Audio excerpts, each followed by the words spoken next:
the enemy when you are at war with the enemy. And therefore, any commercial interest of the enemy has to be weakened. जो दुश्मन देश है उसकी सहायता नहीं होती युद्ध के दौरान. And that is why in 1962 when the war took place, the Defence of India Act was in operation. In 1965 the Defence of India Act was in operation.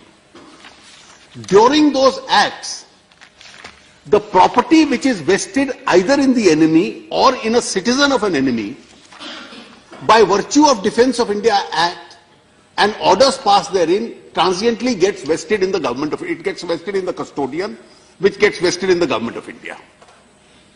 And this took place when the Congress government was in power, and rightly so. But since this was temporary, what happens to the future of those properties? After the war was over, that vesting has taken place in the custodian. What happens to those properties? So in 1968, this main principal act was brought in by Mrs. Gandhi, and a well thought of act. And the act was that those who were at the time of declaration of the war either an enemy state or a citizen of an enemy state, his property now in perpetuity will belong to the government of India. It will be vested in the government itself. That was this law. And that is the principal law which has held the test of time, which continues till today. Therefore, any person who is any state of the government of China, or a citizen of China, or a government of Pakistan, or a citizen of Pakistan, could not after that hold property in India, because under the enemy property regulation, that was this Act of 1968, that property will be vested in the government of India. This was the law. That law continued all these whiles. Now, one solitary case came up, and the background of that solitary case must be known. The British government in the 19th century had given a grant in favor of some of the Indian rulers. And in this case, the grant was in favor of the ruler of the state of Mahmudabad, a state near Awadh, Lucknow. A large amount of land and property in Lucknow city in the adjacent district of Sitapur was owned by them. Now, this entire property which was owned by them vested in the Raja of Mahmudabad. In 1940, when the Pakistan resolution was passed by the Muslim League, the Raja of Mahmudabad decided to throw his weight behind the Pakistan resolution. And he became one of the most ardent supporters of then the person who had created the state of Pakistan, Muhammad Ali Jinnah. In fact, he became a powerful force behind him. History books are now full of evidence of how he went all around the country, that our dream of creating an Islamic state of Pakistan has been made out. And he would refer to the Mahatma and the Congress that they can't fulfill this dream because they represent the Congress and Mahatma represent Hindu nationalism. That was his case. I have voluminous evidence of what the Raja used to say. So once India was partitioned, the Raja decided to leave his properties behind and move out of India. He moved out of India and for some reason went and settled in the first instance in Iran. And thereafter, when Pakistan settled down in 1957, he came to Pakistan, accepted the citizenship of Pakistan, became a Pakistani national, and on behalf of that country, went and established the Islamic Center in London and lived there. But these properties continued to be in his name. He was a citizen of Pakistan living in London.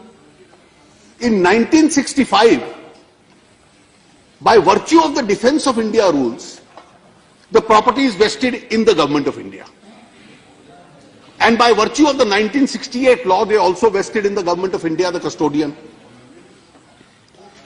In 1973, the Raja died. So in 73, when he died, He had lost title of these properties in 1965 because of the law which existed during Mrs. Gandhi's government and 1968 during Mrs. Gandhi's government.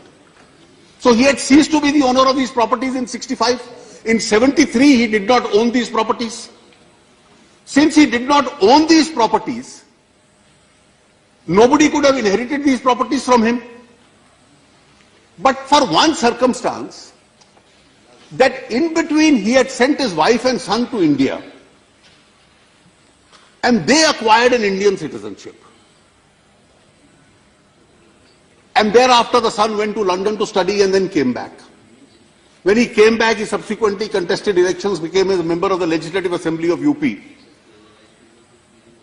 He started agitating that these properties be given back to me. Now, obviously, he could only get those properties and inherit those properties from his father, which his father owned in 1973. But the father had lost title of these properties by virtue of the legislation in 1965 and certainly in 1968. He could never get that title through his father in 1973. But for one, which in my respectful submission is a miscarriage of justice, the Supreme Court said, now that the son is a citizen of India, why should he be debarred? And therefore, thousands of crores of worth of properties be transferred to the son. Now these properties have tenants, the whole of Hazratganj, who have been occupying these properties since the 1920s and the 1930s. So the Supreme Court went ahead and said they lose their tenancy and all of them must now give vacant possession to this man. The case went on. Now this was obviously erroneous, because when a citizen of an enemy state loses property in 1965, how could in 1973 his son inherit the property through him? And at that time we had a home minister of the country, an eminent lawyer himself, Mr. Chidambaram, who exactly accepted the argument that I am giving, that in 1973 the Raja's son could not have inherited the properties that the Raja had lost in 1965. So he brought about a clarificatory ordinance. Mr. Chidambaram's ordinance as Home Minister was the correct ordinance. That in 73 he could not get it. Now if there was some internal problem in the then government and an ordinance brought in for a correct purpose was allowed to lapse, and then a second effort was made to bring in a law which did not succeed, then all right, the Raja may have lost the property, but let us give it to his son. Now if this principle is accepted,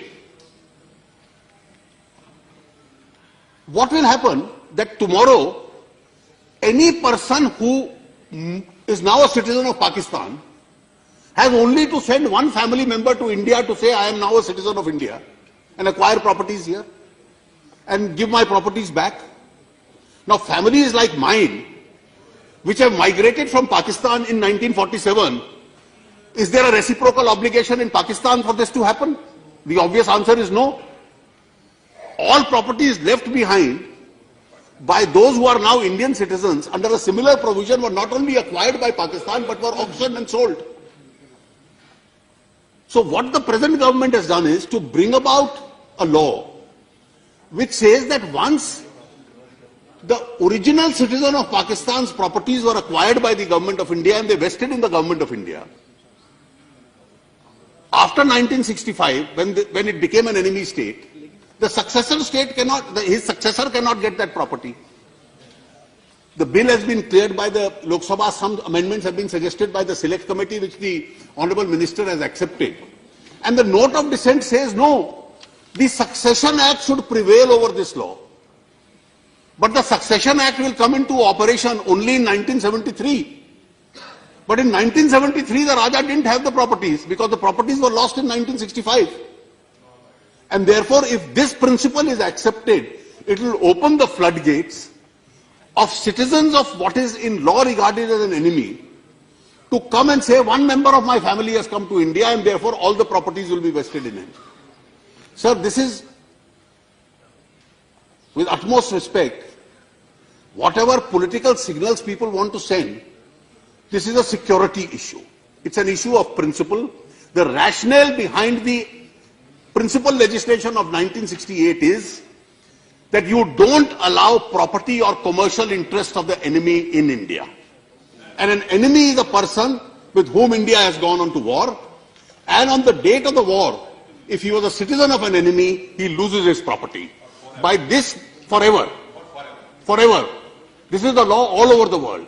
So let us not create only for vote bank politics an exception where enemies by this process, enemies in law, can then get to acquire properties in India. And therefore the urgency is, if this ordinance is allowed to lapse, the effect is going to be, and that's why I oppose the motion of Mr. Subiram Reddy, the property goes back to a person and therefore indirectly through a citizen of Pakistan gets back to somebody who's not entitled to have these properties. And therefore this principle, it has surfaced in the context of one case, and therefore I have given the example of that case. That's the background, we can't ignore it. But the larger principle is, any country with which India has gone to war, its citizens cannot have property in India. That's the principle. Now, if this House wants to negate that principle, let the House say no. And therefore this bill has its urgency and therefore should be cleared. Okay, thank you, Sri.